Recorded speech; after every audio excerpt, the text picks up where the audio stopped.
साथियों नमस्कार, मैं सुमेर चौधरी एक बार फिर से आप सभी का मोस्ट वेलकम करता हूं आप ही के अपने YouTube चैनल लाइब्रेरियन गुरुजी पर। साथियों, कोलन क्लासिफिकेशन अपनी कंप्लीट हो चुकी थी। कंप्लीटली हमने इसका प्रैक्टिकल देखा था। उम्मीद करता हूं कोलन से संबंधित आपको कोई समस्या अब नहीं होगी। इससे पहले हमने डीडीसी को तैयार किया था, फिर हमने कोलन को तैयार किया और कोलन के बाद मैंने आपसे यह कहा कि हम इसके नियम और सिद्धांत देखने वाले हैं, थ्योरी के रूप में इसे देखने वाले हैं। तो आज की क्लास में रंगानाथन साहब ने जो बेसिक लॉ दिए थे 6, जिसे आप मूलभूत सिद्धांतों के नाम से जानते हैं, उनके ऊपर चर्चा आज हम करने वाले हैं।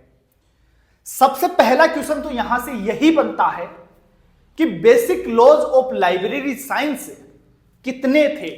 तो आप उस स्थिति में बताइएगा कि basic laws of library science 6 प्रकार के थे, अर्थात मूलभूत जो सिद्धांत थे वो कितने थे? 6 थे।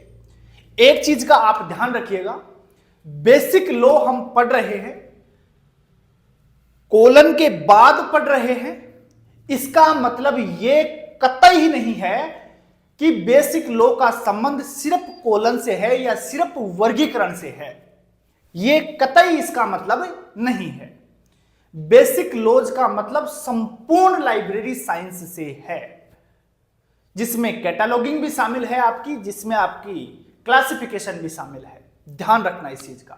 कुछ बच्चे ये गलती कर बैठते हैं कि बेसिक लॉ हमने कोलन के बाद पढ़ा था, इसलिए बेसिक लॉज का तो संबंध सिर्फ वर्गीकरण से ही है, जबकि ऐसा नहीं है। बेसिक लॉ आपके कोलन से भी संबंधित है, बेसिक लॉ आपके कैटलॉगिंग से भी संबंधित है। ध्यान रखना इस चीज का। आज हम पढ़ रहे हैं बेसिक लॉ, अर्थात बेसिक लॉ होते हैं 6 प्रकार के। अब आपके क्वेश्चन ये पूछा जाता है कि बेसिक लॉ किसने दिए, कितने प्रकार के हैं, और जो 6 प्रकार हैं उनके नाम आपसे पूछे जाते हैं। नाम इसलिए पूछे जाते हैं कि बच्चे कंफ्यूज हो जाते हैं कि सर बेसिक लॉ था ये फिर या कहीं फैसेट सीक्वेंस का कहीं कोई लॉ है, या कहीं कैनन्स का कोई ये लॉ है, क्या कहीं जो प्रिंसिपल दे रखे हैं उनमें से है ये।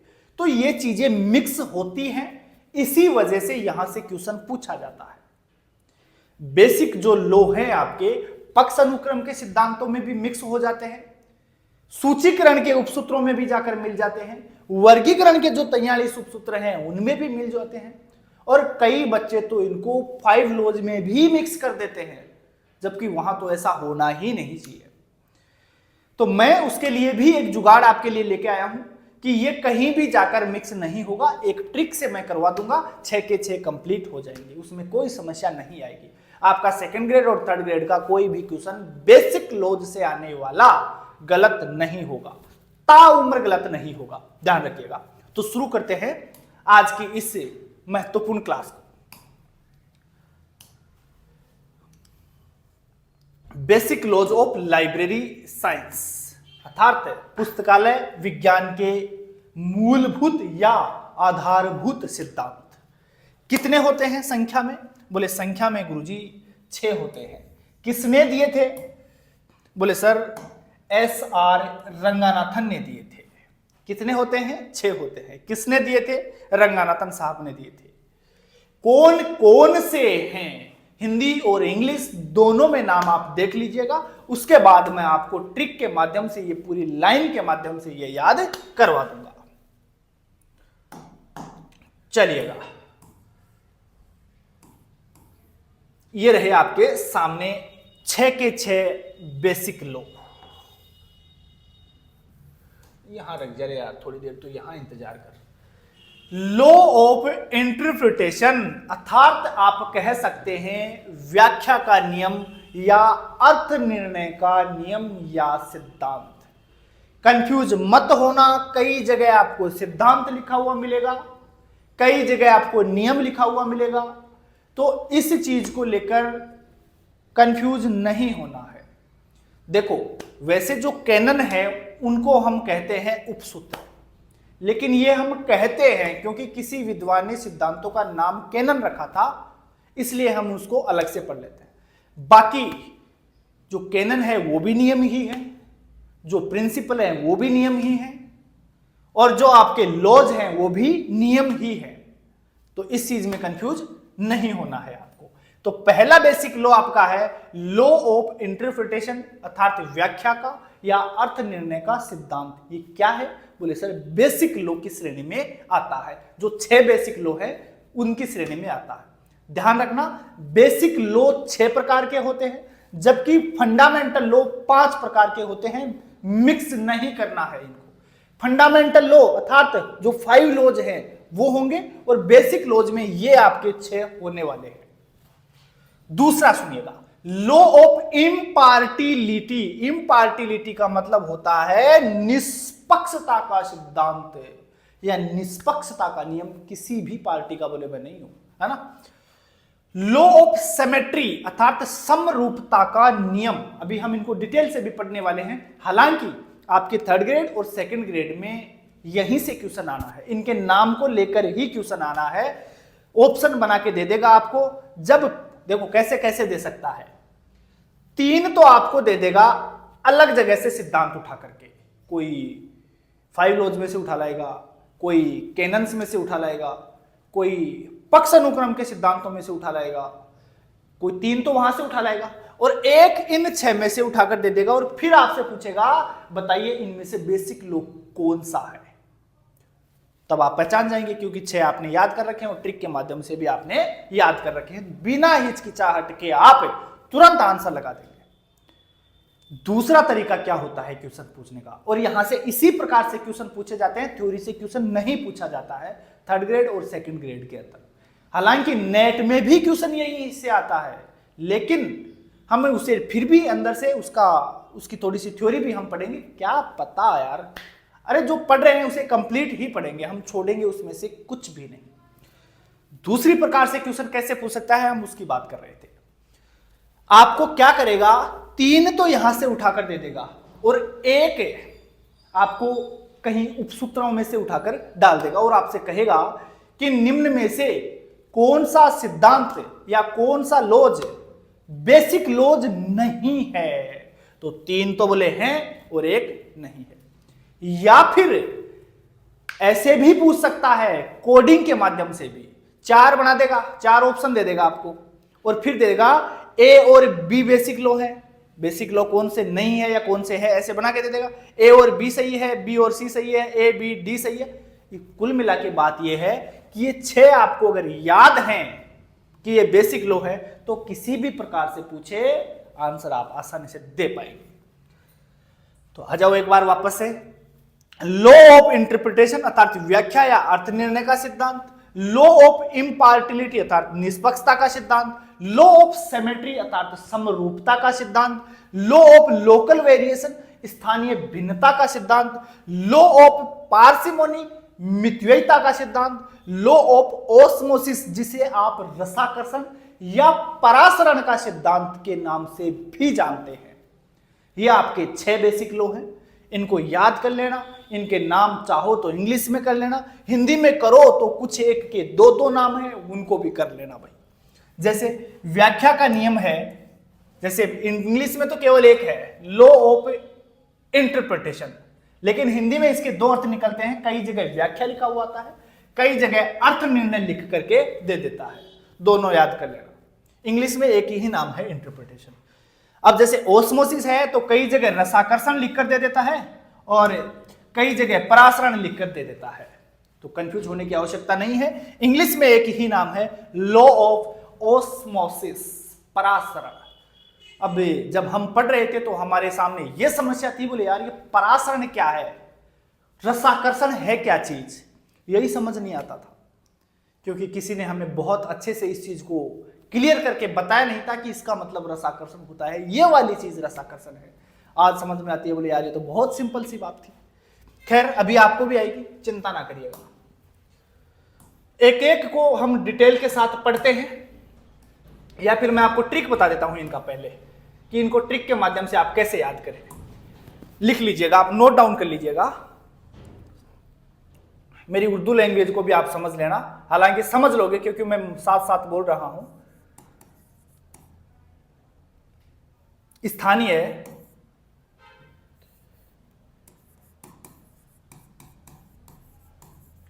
स्थानीय रस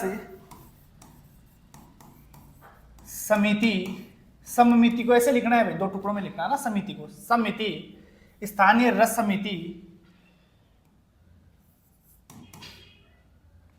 या फिर की जगह आप का लिख लो क्योंकि उसमें दो नाम आते हैं। स्थानीय रस समिति का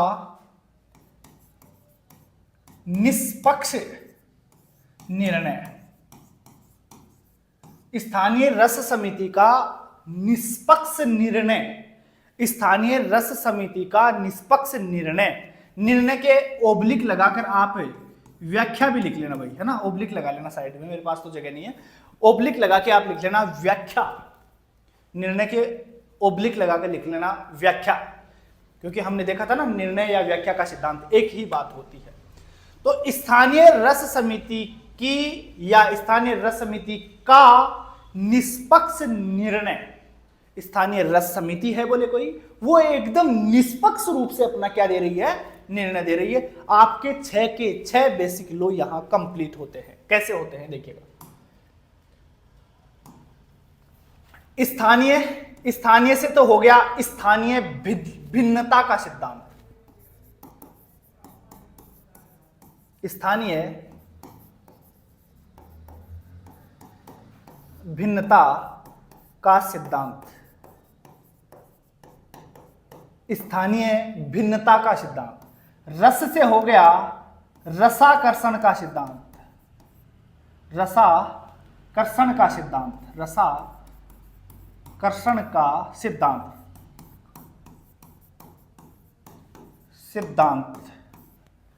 सम से हो गया आपका समरूपता का सिद्धांत, मिति से हो गया आपका मितव्ययिता का सिद्धांत, मितव्ययिता का सिद्धांत, मितव्ययिता का सिद्धांत।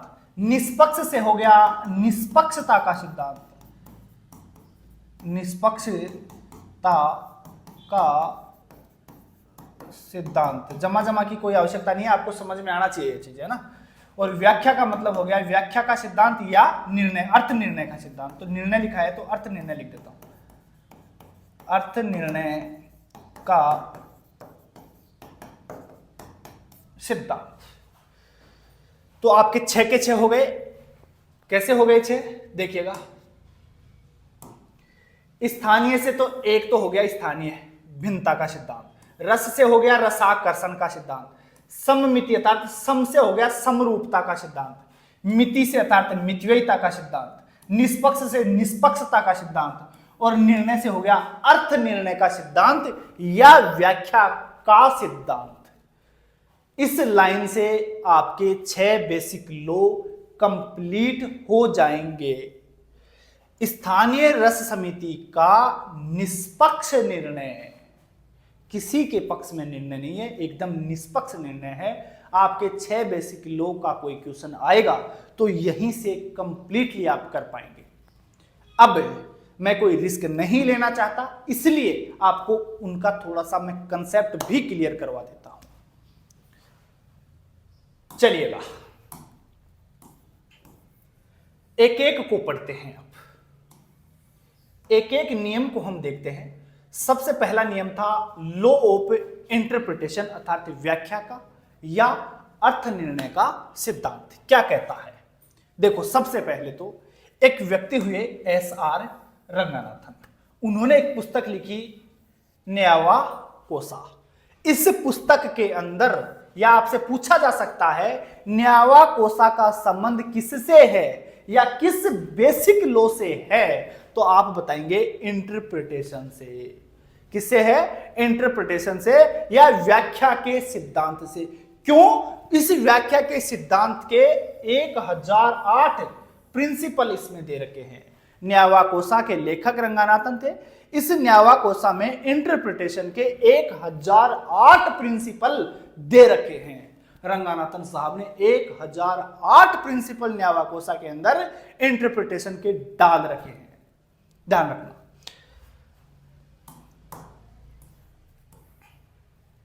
वर्गीकरण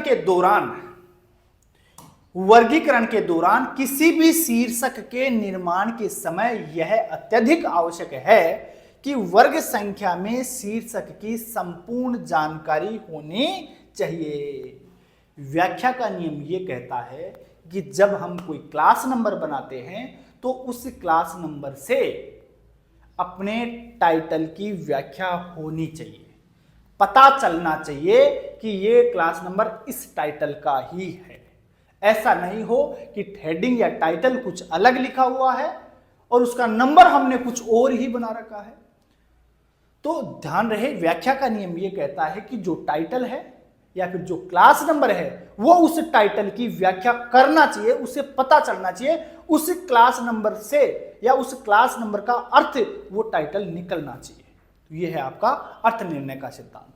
क्लास नंबर जो है अपने टाइटल की व्याख्या करना चाहिए। सिंपल भाषा में आप ऐसे समझिए इसको। अब देखो, इस कार्य के लिए यदि आवश्यक हो तो कुछ नियमों को बदला भी जा सकता है, परंतु वर्ग संख्या सटीक होनी चाहिए। वर्ग संख्या एकदम सटीक होनी चाहिए। वो है वर्ग संख्या उस टाइटल की व्याख्या करना चाहिए, भले ही हमें कुछ नियमों को बदलना पड़े, लेकिन नंबर आपका सही बनना चाहिए, नंबर आपका टाइटल की व्याख्या करना चाहिए। सिंपल सी बात यह थी। दूसरा नियम क्या कहता है? लॉ ऑफ इम्पार्टियलिटी, मतलब निष्पक्षता का नियम। पक्षपात नहीं करना है, बोले नाम से ही पता चल जाएगा यार, पढ़ने की आवश्यकता ही नहीं है। यह कानून निर्देश देता है कि दो या दो से अधिक दावेदारों के बीच प्राथमिकता केवल पर्याप्त आधार पर दी जानी चाहिए, ना कि किसी मनमाने ढंग से। अगर आप दो दावेदारों के बीच किसी एक को प्राथमिकता दे रहे हैं तो उसका पर्याप्त आधार होना चाहिए, मनमर्जी आपकी नहीं चलेगी, बोले।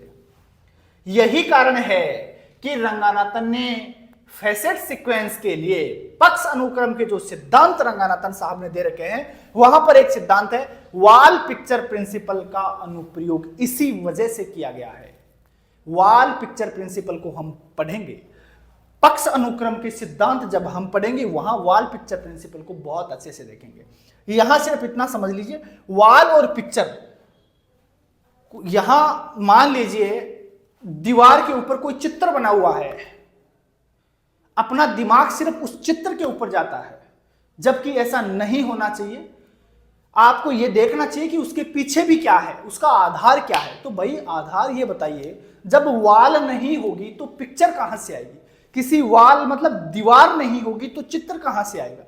तो आप पहले बोले दीवार का नंबर बनाइए और उसके बाद आप उस चित्र का नंबर बनाइए। वॉल पिक्चर प्रिंसिपल ये बात कहता है।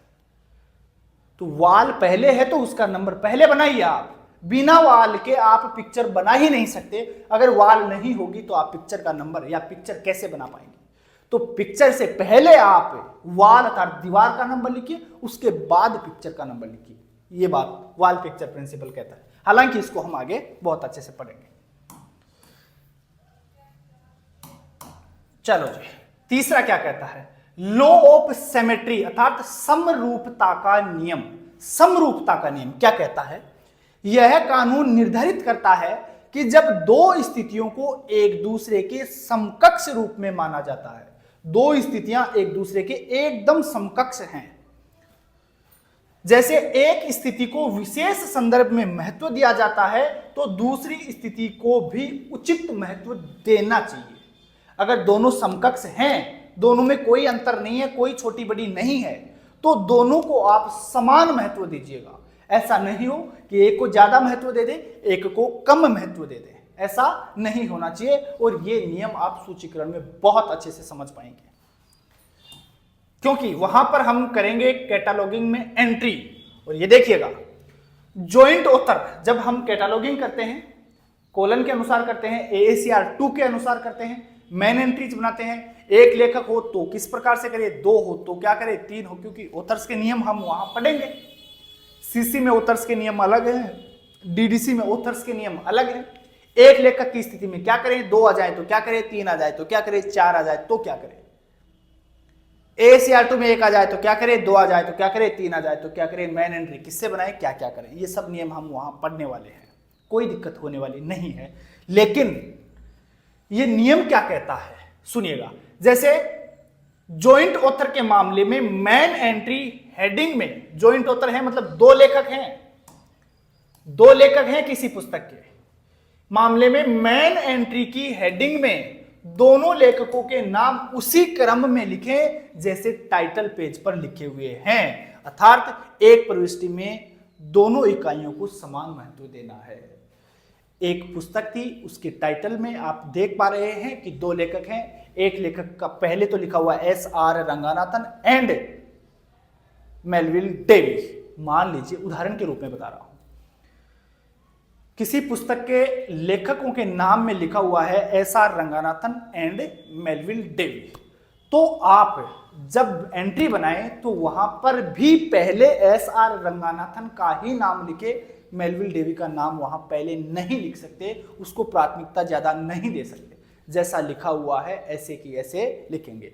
अगर आप वहां पहले मेलविल डेवी का नाम लिखेंगे तो ये आप उसके साथ नाइंसाफी कर रहे हैं, सिमेट्री समरूपता का नियम वहां लागू नहीं हो रहा है, क्योंकि आप एक चीज को ज्यादा प्राथमिकता दे रहे हैं, क्योंकि उसका नाम बाद में लिखा हुआ था लेकिन फिर भी आपने एंट्री में उसका नाम पहले लिख दिया, तो ये इस नियम का उल्लंघन होता है, ध्यान रखना इस चीज का।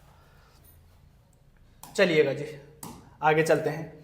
लॉ ऑफ पार्सिमोनी अर्थात मितव्ययिता का नियम। मितव्ययिता का नियम क्या कहता है, अर्थात कंजूस होने की अवस्था।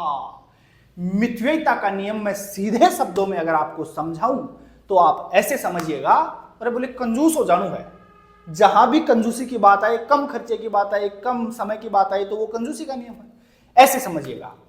आप अपनी लाइब्रेरी में कोई कार्य करने वाले हैं, कोई कार्य आपको करना है, आपके पास 3, 4, 5 मतलब बहुत सारे ऑप्शन हैं कि मैं इस कार्य को ऐसे भी कर सकता हूं, कि मैं इस कार्य को ऐसे भी कर सकता हूं, वैसे भी कर सकता हूं, ऐसे भी कर सकता हूं, बहुत से ऑप्शन आपके पास हैं।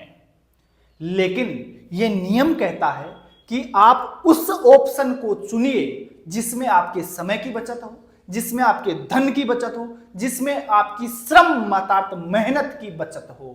यह बात यह नियम कहना चाह रहा है। कंजूस बन जाना है, जहां बचत हो वो ऑप्शन अपने को चुनना है। आ गई होगी बात समझ में, अर्थात कंजूस होने की अवस्था। यह कानून निर्देश देता है कि किसी विशेष घटना पर असर डालने वाले 2 या 2 से अधिक संभावित विकल्पों में से जनशक्ति, सामग्री, धन व समय की बचत करने वाले विकल्प को प्राथमिकता दी जानी चाहिए। उस विकल्प को चुनना चाहिए जिसमें आपकी जनशक्ति बचे, सामग्री की बचत हो, धन की बचत हो, समय की बचत हो। ऐसे विकल्प को आपको चुनना चाहिए, ऐसे विकल्प को प्राथमिकता देनी चाहिए। एक और उदाहरण के माध्यम से इस चीज को समझिएगा, लाइब्रेरी में हम इसे और कैसे इंप्लीमेंट करते हैं समझिएगा इस चीज को, एक और दूसरे उदाहरण के माध्यम से। यदि किसी संग्रह को पुनः वर्गीकृत करना है, पुनः दोबारा से आपको क्लासिफिकेशन करना है आपके लाइब्रेरी की किताबों का, तो कंजूसी का नियम आपको सुझाव देगा। क्या सुझाव देगा वो नियम, कि संग्रह के केवल उस हिस्से को ही आप वर्गीकृत कीजिए जो अधिक उपयोग में आता है। केवल उस पार्ट को या उन किताबों को ही आप दोबारा से वर्गीकृत कर लीजिए जो बार बार यूज में आती हैं।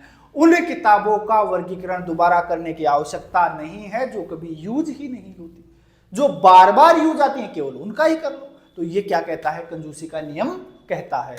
ये भी बात किसकी है, ये भी उदाहरण किसका है, कंजूसी के नियम का है। चलो जी आगे देखो, 5वां नियम क्या कहता है, लॉ ऑफ लोकल वेरिएशन अर्थात स्थानीय भिन्नता का सिद्धांत। स्थानीय भिन्नता का सिद्धांत बहुत ही गजब का है। यहां से पूछा जाता है कई बार क्वेश्चन, मदर कंट्री और फेवर्ड कंट्री का ऑप्शन देकर पूछ लिया जाता है। किसके उदाहरण है बोले, वो ऐसे पूछ लिया जाता है तो समझना।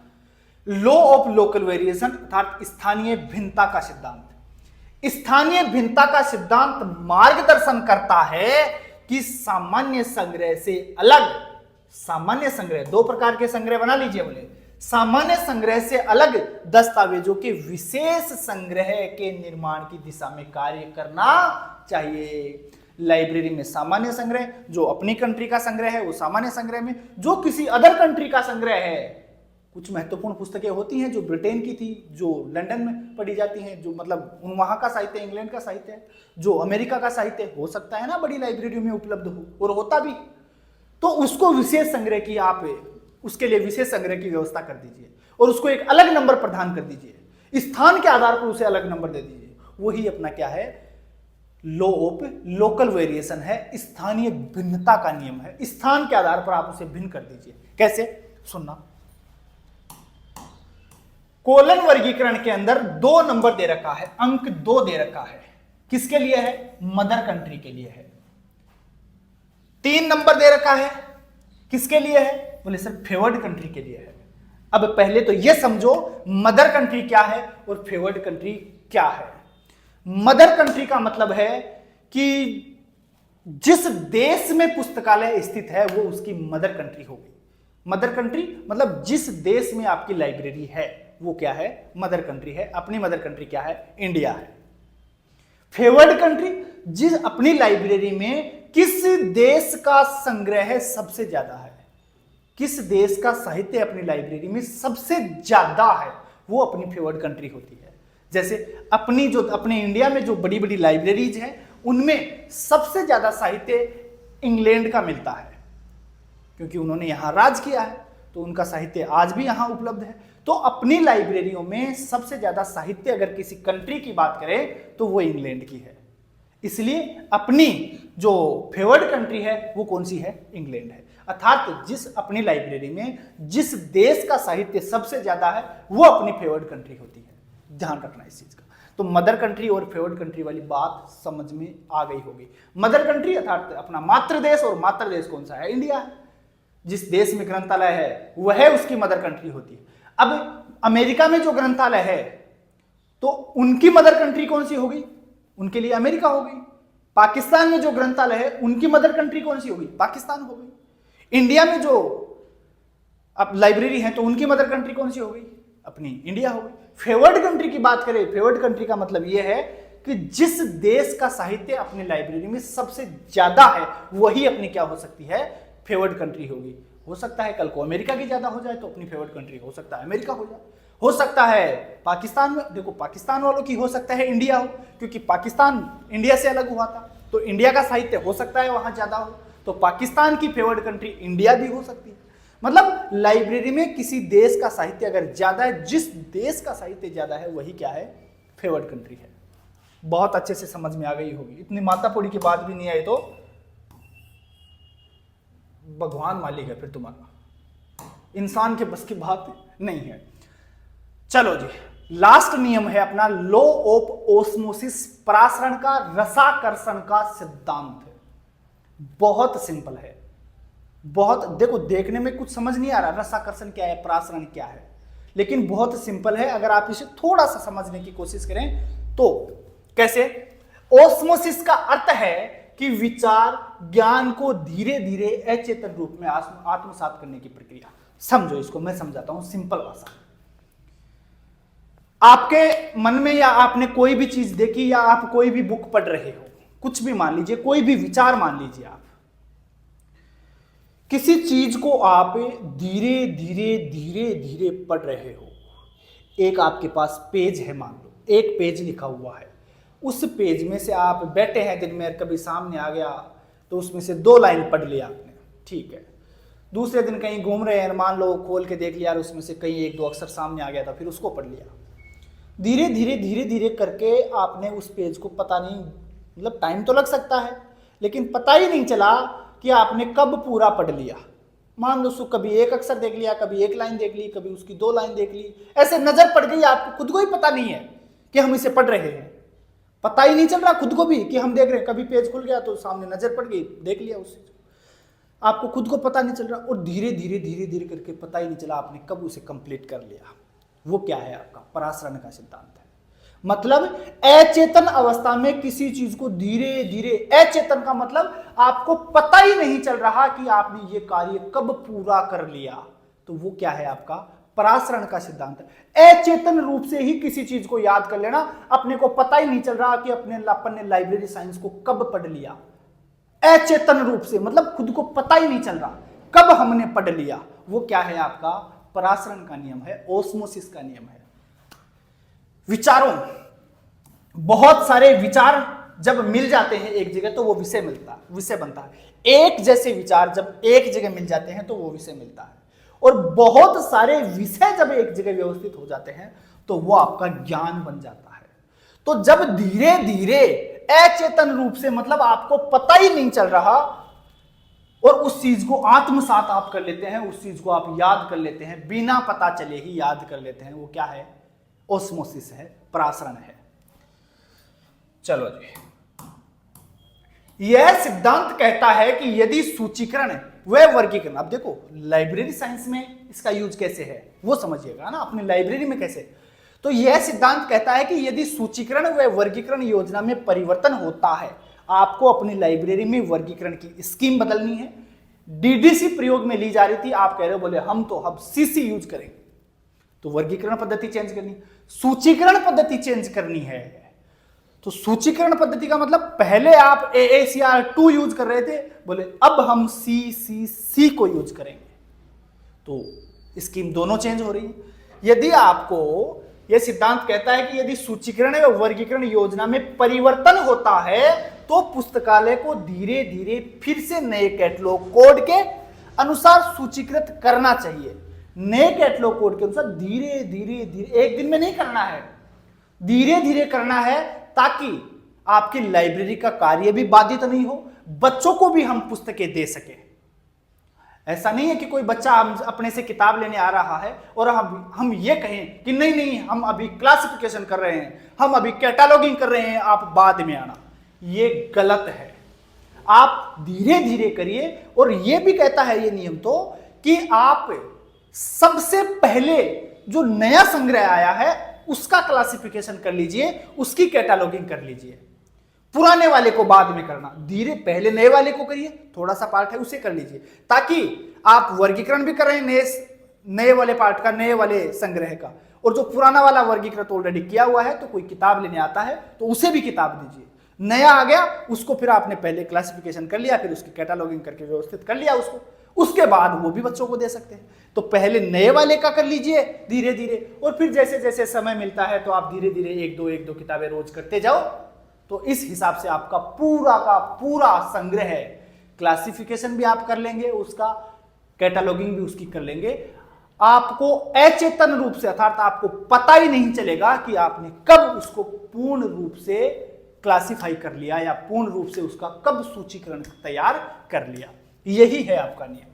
तो लैंग्वेज में भी पढ़ लो भाई। देखो, यह सिद्धांत कहता है कि यदि सूचीकरण व वर्गीकरण योजना में परिवर्तन होता है तो पुस्तकालय को धीरे धीरे फिर से नए कैटलॉग के अनुसार सूचीकृत करना चाहिए और अधिकृत सामग्री को नई वर्गीकरण पद्धति के अनुसार वर्गीकृत करना चाहिए। ठीक है जी, बोले।